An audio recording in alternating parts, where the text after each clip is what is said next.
नमस्कार साथियों, Aryan all exam notes में मैं राम नरेश मिश्र आप सभी का स्वागत करता हूं। दोस्तों, आज मैं आप सभी के लिए भारत में हुई क्रांतियां, भारत से बाहर हुई क्रांतियां एवं विभिन्न प्रकार की 20वीं शताब्दी की क्रांतियों के संबंध में बहुत ही महत्वपूर्ण प्रश्नों को लेकर आया हूं, जो सभी प्रकार की परीक्षाओं के लिए बहुत महत्वपूर्ण है।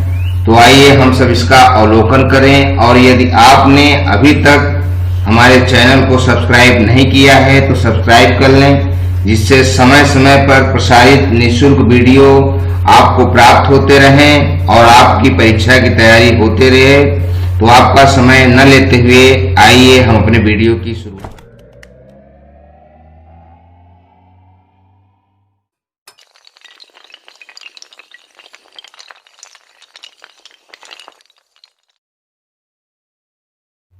दोस्तों, आधुनिक इतिहास के अंतर्गत आज हमने क्रांतिकारी आंदोलन के संबंध में बहुत महत्वपूर्ण प्रश्नों का चुनाव किया है, जो अक्सर परीक्षाओं में आते हैं। तो आइए बहुत ही महत्वपूर्ण प्रश्नों की शुरुआत करते हैं। प्रश्न 1, मेरठ षड्यंत्र घटनाओं में कौन शामिल था? तो यहाँ दिए गए ऑप्शनों में से ऑप्शन सी सही है, कम्युनिस्ट पार्टी के सदस्य। मेरठ षड्यंत्र घटना में कम्युनिस्ट पार्टी के सदस्य शामिल थे। 1929 ईस्वी में मेरठ षड्यंत्र के अंतर्गत कुल 32 लोगों पर मुकदमा चला, जिसमें 3 अंग्रेज भी थे, फिलिप स्प्रेट, बेन ब्रेडले तथा लेस्टर हैचिनसन। प्रश्न 2, मास्टर दा के नाम से विख्यात स्वतंत्रता सेनानी का मूल नाम क्या था? तो यहाँ दिए गए ऑप्शनों में से ऑप्शन बी सही है, सूर्य सेन। चटगांव शस्त्रागार धावे को मास्टर दा के नाम से प्रसिद्ध सूर्य सेन ने आयोजित किया था। सूर्य सेन ने बंगाल में इंडियन रिपब्लिकन आर्मी की स्थापना भी की थी, जिसमें कई सदस्य शामिल थे। 22 मई 1923 को इंडियन रिपब्लिकन आर्मी के सदस्यों और सेना के बीच संघर्ष हुआ था, जिसमें 80 सैनिक और 12 क्रांतिकारी मारे गए। 16 फरवरी 1933 को सूर्य सेन को गिरफ्तार किया गया और उन पर मुकदमा चलाया गया। 12 जनवरी 1934 को उन्हें फांसी पर चढ़ा दिया गया था। प्रश्न 3, निम्नलिखित में से किसने काकोरी कांड में मुकदमे का सामना नहीं किया था? तो यहाँ दिए गए ऑप्शनों में ऑप्शन डी सही है, चंद्रशेखर आजाद।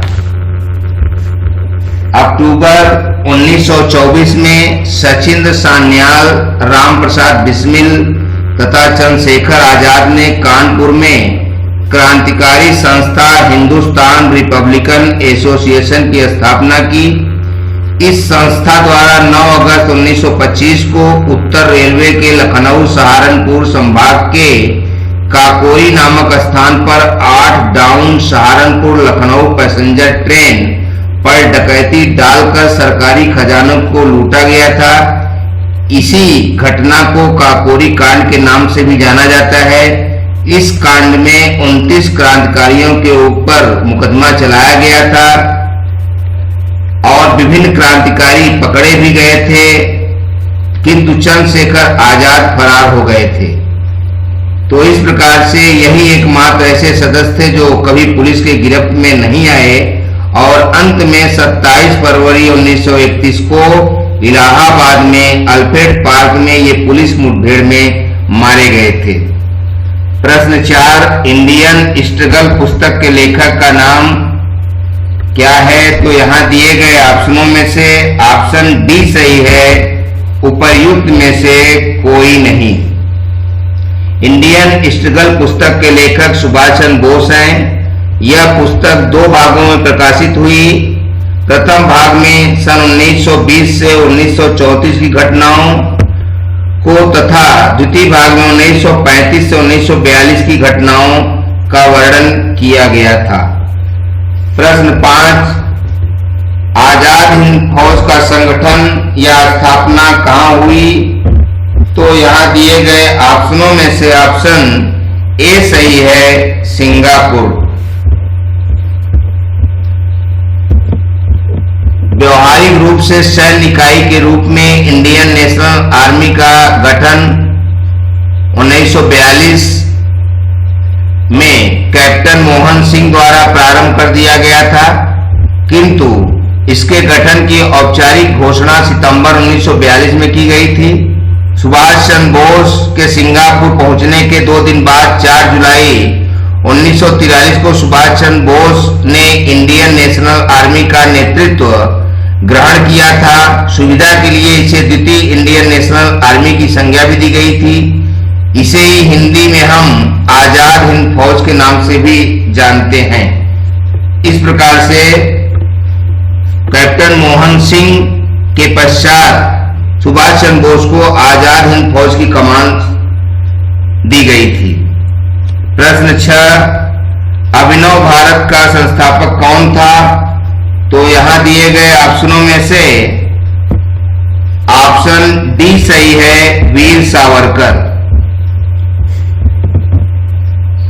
वीर सावरकर, जिसे वीडी सावरकर या विनायक दामोदर सावरकर भी कहा जाता है, 1899 ईस्वी में स्थापित मित्र मेला ही 1904 में गुप्त सभा अभिनव भारत में परिवर्तित हो गया। अभिनव भारत की शाखाएं महाराष्ट्र के अलावा कर्नाटक और मध्य प्रदेश में भी स्थापित की गई।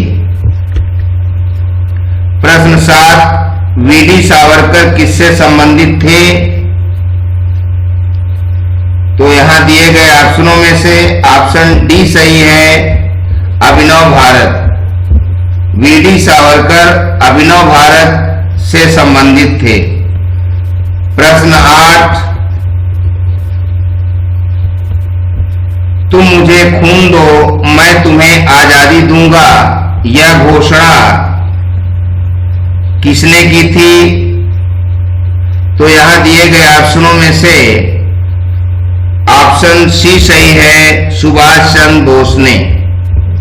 सिंगापुर में अपने सैनिकों का आह्वान करते हुए सुभाष चंद्र बोस ने कहा था, बहुत त्याग किया है किंतु अभी प्राणों की आहुति देना शेष है। आजादी को आज हमें अपने शीश फल चढ़ा देने वाले पागल पुजारी की आवश्यकता है, जो अपना सिर काटकर स्वाधीनता की देवी को भेंट चढ़ा सके। तुम मुझे खून दो मैं तुम्हें आजादी दूंगा। प्रश्न 9, भगत सिंह, सुखदेव और राजगुरु को कब फांसी दी गई थी? तो यहां दिए गए ऑप्शनों में से ऑप्शन सी सही है, मार्च 1931। हिंदुस्तान सोशलिस्ट रिपब्लिकन एसोसिएशन, जिसे HSRA के नाम से भी जानते हैं, इनके 2 सदस्य भगत सिंह तथा बटुकेश्वर दत्त ने 8 अप्रैल 1929 को केंद्रीय विधानसभा में बम फेंका। दोनों को गिरफ्तार कर केंद्रीय असेंबली बम कांड के अंतर्गत मुकदमा चला। बाद में संगठन के अन्य सदस्यों को भी गिरफ्तार कर कुल 16 क्रांतिकारियों के ऊपर लाहौर षड्यंत्र कांड के अंतर्गत मुकदमा चलाया गया। भगत सिंह, राजगुरु और सुखदेव को फांसी हुई। 23 मार्च 1931 को इन तीनों को फांसी दे दी गई। उनकी फांसी के समाचार से संपूर्ण देश मृत्यु सदृश उदासी में डूब गया था। प्रश्न 10, किस प्रकरण में अरविंद पर मुकदमा चला था? तो यहां दिए गए ऑप्शनों में से ऑप्शन ए सही है, अलीपुर बम मामले में। अलीपुर षड्यंत्र मामले में अरविंद घोष पर मुकदमा चला था। इस प्रकरण में कुल 34 लोगों को गिरफ्तार किया गया। इसमें अरविंद घोष तथा वारिंद्र घोष भी सम्मिलित थे, लेकिन उचित साक्ष्यों के अभाव में अरविंद घोष को छोड़ दिया गया था। प्रश्न 11, किस प्रकरण में अरविंद पर मुकदमा चला था? तो यहां दिए गए ऑप्शनों में से ऑप्शन डी सही है, अलीपुर बम मामले में। अलीपुर षड्यंत्र मामले में अरविंद घोष पर मुकदमा चला था। इसमें अरविंद घोष तथा वारिंद्र घोष भी सम्मिलित थे, लेकिन उचित साक्ष्यों के अभाव में अरविंद घोष को छोड़ दिया गया था। प्रश्न 11, 1940 ईस्वी में कूका आंदोलन प्रारंभ किया गया था। तो यहां दिए गए ऑप्शनों में ऑप्शन बी सही है, भगत जवाहर मल के द्वारा। कूका आंदोलन बहावी आंदोलन से बहुत कुछ मिलता जुलता था। दोनों धार्मिक आंदोलन के रूप में आरंभ हुए, किंतु बाद में ये राजनीतिक आंदोलन में परिवर्तित हो गए, जिनका सामान्य उद्देश्य अंग्रेजों को देश से बाहर निकालना था। पश्चिमी पंजाब में कूका आंदोलन की शुरुआत 1840 में भगत जवाहर मल द्वारा की गई, जिन्हें मुख्यतः सियान साहब के नाम से भी जाना जाता है। इनका उद्देश्य सिख धर्म में प्रचलित बुराइयों और अंधविश्वासों को दूर कर इस धर्म को शुद्ध करना था। 1872 में इस आंदोलन के नेता राम सिंह को रंगून निर्वासित कर दिया गया, जहां इनकी 1885 में मृत्यु हो गई। प्रश्न 12, गदर पार्टी का संस्थापक कौन था? तो यहां दिए गए ऑप्शनों में ऑप्शन सी सही है, लाला हरदयाल। गदर पार्टी की स्थापना 1 नवंबर 1913 को अमेरिका के सैन फ्रांसिस्को नगर में की गई। इसके संस्थापक लाला हरदयाल थे, जबकि इस पार्टी के अध्यक्ष सोहन सिंह थे। प्रश्न 13, निम्नलिखित क्रांतिकारियों में से किसने अमेरिका में गदर पार्टी की स्थापना की? तो यहां दिए गए ऑप्शनों में ऑप्शन सी सही है, लाला हरदयाल। लाला हरदयाल ने अमेरिका में गदर पार्टी की स्थापना की थी। प्रश्न 14, 1907 ईस्वी के द्वितीय इंटरनेशनल की स्टुटगार्ट कांग्रेस में स्वतंत्र भारत का झंडा किसने फहराया था? तो यहां दिए गए ऑप्शनों में ऑप्शन डी सही है, मैडम कामा।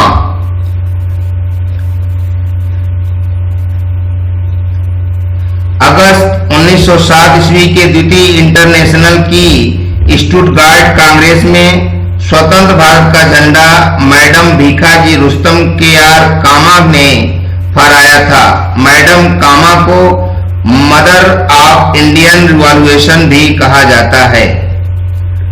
प्रश्न 15, सन 1915 में काबुल में गठित अंतरिम सरकार का राष्ट्रपति कौन था? तो यहां दिए गए ऑप्शनों में ऑप्शन सी सही है, इंद्र प्रताप। सन 1915 में काबुल में गठित अंतरिम सरकार के राष्ट्रपति राजा महेंद्र प्रताप थे। यहां इंद्र प्रताप गलत छप गया है। महेंद्र प्रताप काबुल में गठित अंतरिम सरकार के राष्ट्रपति थे। प्रश्न 16, निम्नलिखित में से किसने इंडियन नेशनल आर्मी का गठन किया था? तो यहां दिए गए ऑप्शनों में ऑप्शन बी सही है, रास बिहारी बोस। द्वितीय विश्व युद्ध के दौरान सन 1942 में भारत को अंग्रेजों के कब्जे से स्वतंत्र कराने के लिए आजाद हिंद फौज या इंडियन नेशनल आर्मी नामक सशस्त्र सेना का गठन किया गया था। इसकी संरचना रास बिहारी बोस ने जापान की सहायता से की थी। बाद में 4 जुलाई 1943 को रास बिहारी बोस ने इसका नेतृत्व सुभाष चंद्र बोस को सौंप दिया। प्रश्न 17, सुभाष चंद्र बोस ने आजाद हिंद फौज की कमान कब संभाली थी? तो यहां दिए गए ऑप्शनों में से ऑप्शन बी सही है, 1943 ईस्वी में। सुभाष चंद्र बोस ने आजाद हिंद फौज की कमान 1943 ईस्वी में संभाली थी। प्रश्न 18, महात्मा गांधी किस वर्ष सक्रिय रूप से राजनीति में आए? तो यहां दिए गए ऑप्शनों में से ऑप्शन बी सही है, 1919 ईस्वी में।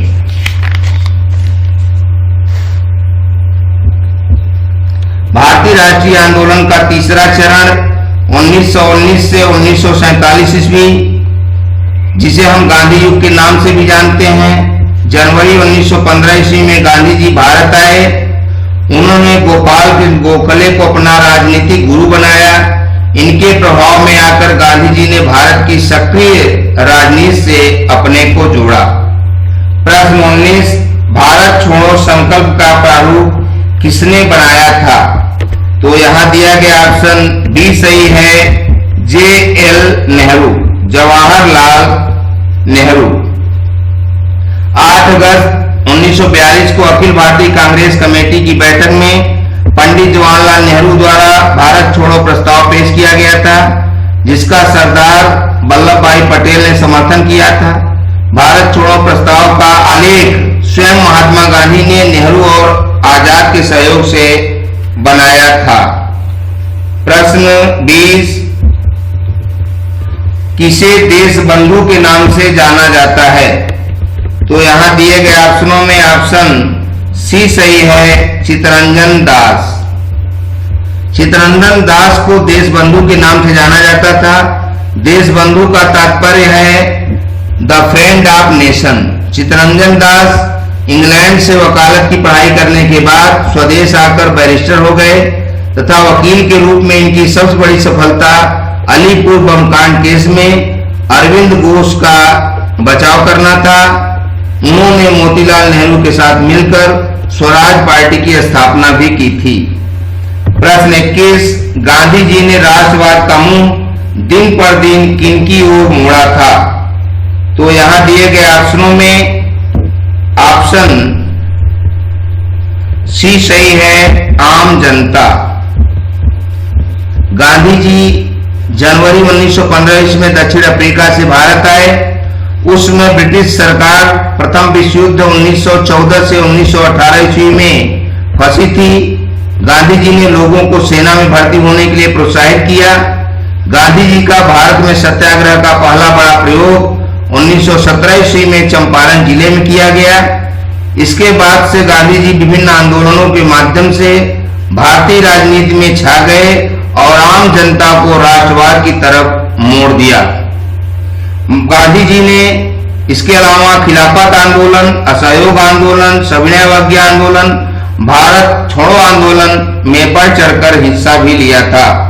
प्रश्न 22, स्वदेशी आंदोलन में एक विशिष्ट भूमिका निभाने वाले कौन थे? तो यहाँ दिया गया ऑप्शन ए सही है, बंगाल के छात्र। 20 जुलाई 1905 ईस्वी को बंगाल के गवर्नर लॉर्ड कर्जन द्वारा बंगाल विभाजन का निर्णय लिया गया तथा 16 अक्टूबर 1905 से विभाजन प्रभावी हो गया। 7 अगस्त 1905 ईस्वी को कलकत्ता के टाउन हॉल में स्वदेशी आंदोलन की भूमिका बंगाल के छात्रों ने रखी। प्रश्न 23, किस आंदोलन के दौरान मोहनदास करमचंद गांधी नामक नए नेता ने राष्ट्रीय आंदोलन की बागडोर संभाली? तो यहां दिए गए ऑप्शनों में से ऑप्शन बी सही है, चंपारण सत्याग्रह। चंपारण सत्याग्रह गांधी जी का पहला बड़ा प्रयोग था। 1917 ईस्वी में बिहार के चंपारण जिले में तिनकठिया पद्धति के विरोध में गांधी जी द्वारा सत्याग्रह किया गया। प्रश्न 24, असहयोग आंदोलन की असफलता के बाद किसके नेतृत्व में कांग्रेसियों ने स्वराज दल नामक एक नई पार्टी बनाई थी? तो यहां दिया गया ऑप्शन सी सही है, चित्तरंजन दास।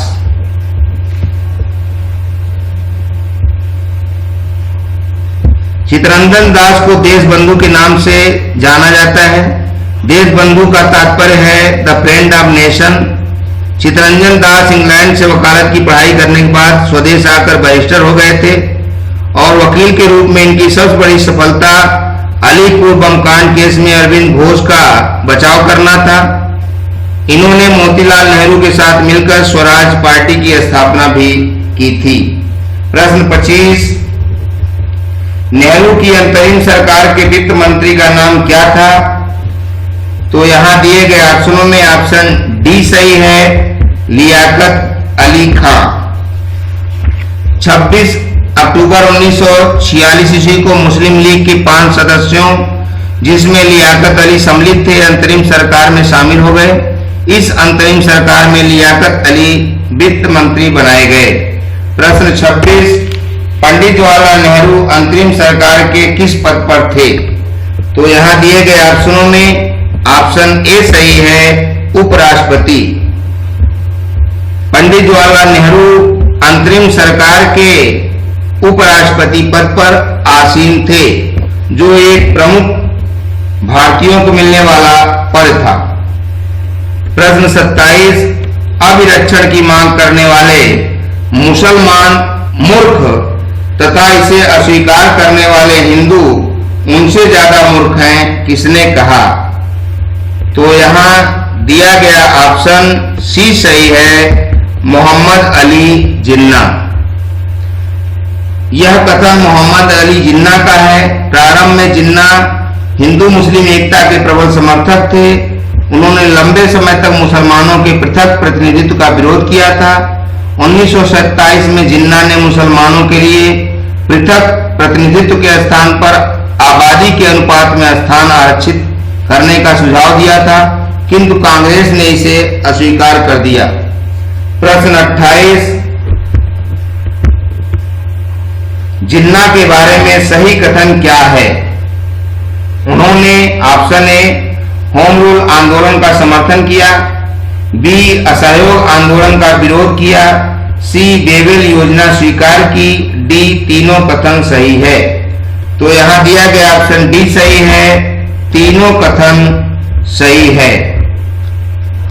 मोहम्मद अली जिन्ना ने एनी बेसेंट की all India home rule league का समर्थन किया था, असहयोग आंदोलन का विरोध किया था तथा बेबेल योजना को अस्वीकार किया था।